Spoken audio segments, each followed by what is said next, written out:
All right, let's get to the co-main event now, which takes place in the light heavyweight division as we have Iwan Cutelaba coming in at plus 255. He goes up against Navajo Stirling, who comes in at minus 330.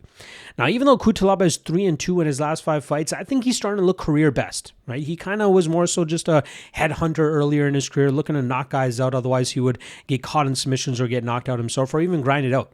But as of late, we've seen him start to lean more so on his wrestling, and it has bailed him out of some pretty bad spots, right? The Ivan Erslan fight, he had some good success there. The Ibo Aslan fight, he was able to slap on that choke and get the finish. The Modestas Bukauskas fight, a lot of people thought Cutelaba deserved to win that fight, but it was a close fight. I personally scored it for Bukauskas. I thought he did enough in 2 of those rounds. Again, very, very close. It wasn't a robbery either way, but Cutelaba definitely showed some good things in that fight.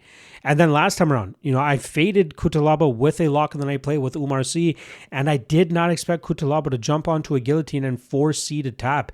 C is a very not decent. I thought he was a great grappler. For a light heavyweight, I thought C was a really good grappler, and I did not expect him to get caught in a guillotine, and he did. So credit to the experience and the fight IQ and the veteran savvy of Cutelaba to find that choke and force the tap there over the Frenchman, pulling off the big upset. So Cutelaba's definitely rounded out his game well enough. He's a power puncher, good wrestler. He's getting to some of his submission games as well, but I still believe he's going to come up short against guys that are just way more technically superior to him, specifically in the striking realm. And unfortunately for him, he's facing just that this weekend against Navajo Stirling, who is now 9-0, coming off of a big knockout victory over Bruno Lopez. I believe that was earlier this year. Beautiful work from him to really, stifle Lopez, stop the takedowns, touch him up on the feet, and then eventually find that knockout, I believe, in the second round. But I love that he's rounding out his game as well as he has. Mixing in the grappling when he can, finding opportunities to take opponents to the ground. He landed 3 takedowns against Ivan Erslan. He even landed 1 against Rodolfo Bellato. But again, don't get it twisted. This city kickboxing product wants to get to his striking and look for the knockout. And I believe getting that first UFC knockout over Bruno Lopez is going to give him a lot more confidence to start throwing with a little bit more heat in his hands, because that would definitely help him get closer and closer to a title shot. He showed very good takedown defense against Bruno Lopez, good scrambling, picked his ground and pound very well in that finishing sequence. So that was very, very impressive. I think the most intriguing part about Stirling is kind of the storyline that's building around him at this point. Light heavyweight, right? We know who the champion is there. It is a close friend and training partner in the form of Carlos Ulberg. Now, when I was, kind of just going down memory road here in terms of, other instances where teammates were kind of pitted against each other, or the UFC wanted those guys to fight each other.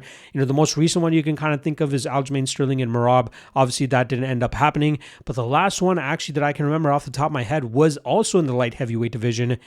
And it blew my mind that it was 15 years ago that John Jones became the champion, and he was forced to fight Rashad Evans. Both those guys were training partners at Jackson Wink. They came up together a lot. Obviously, Jones originally from New York. I think Rashad Evans from Michigan, but they started training together in Albuquerque at Jackson Wink.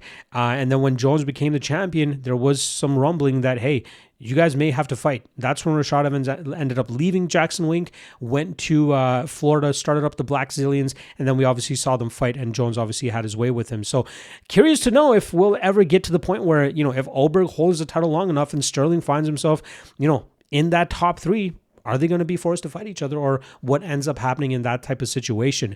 But regardless, I think Sterling is a tremendous prospect. He's showcasing all the things you want to see from a youngster, rounding out the grappling game so he can be effective with the striking. And I think that's what we're going to see here this weekend as he takes on Iwan Cutelaba. Now, I know people love to bet on Cutelaba because he's gone out there and sprung the upset time and time again. But this is one of those fights where I think he's really going to struggle. I think Sterling is too disciplined, too clean, too crisp. He's going to be able to pick apart Cutelaba. I don't know if he gets the finish. I'm going to lean more so with Sterling by decision. Not super confident there. It's absolutely possible that, as Cutelaba starts to get a little bit more reckless, maybe throwing big heat or coming in for desperation takedowns, maybe Sterling lands a knee up the middle, an uppercut, or even just counters that aggression with some big power of his own. That's a way that he could definitely get Cutelaba out of there. But I think we'll see Sterling play a safe game here to try to avoid the aggressiveness of Cutelaba, allowing Sterling to kind of pick apart Iwan Cutelaba here and win this fight. I'm going to say Stirling by decision, and I honestly don't mind the chalk on him. I think this kid is very good and one of the best prospects that we have in the light heavyweight division, and I think he'll show it pretty easily here against Iwan Cutelaba. So once again, I'm going to go Navajo Stirling by decision.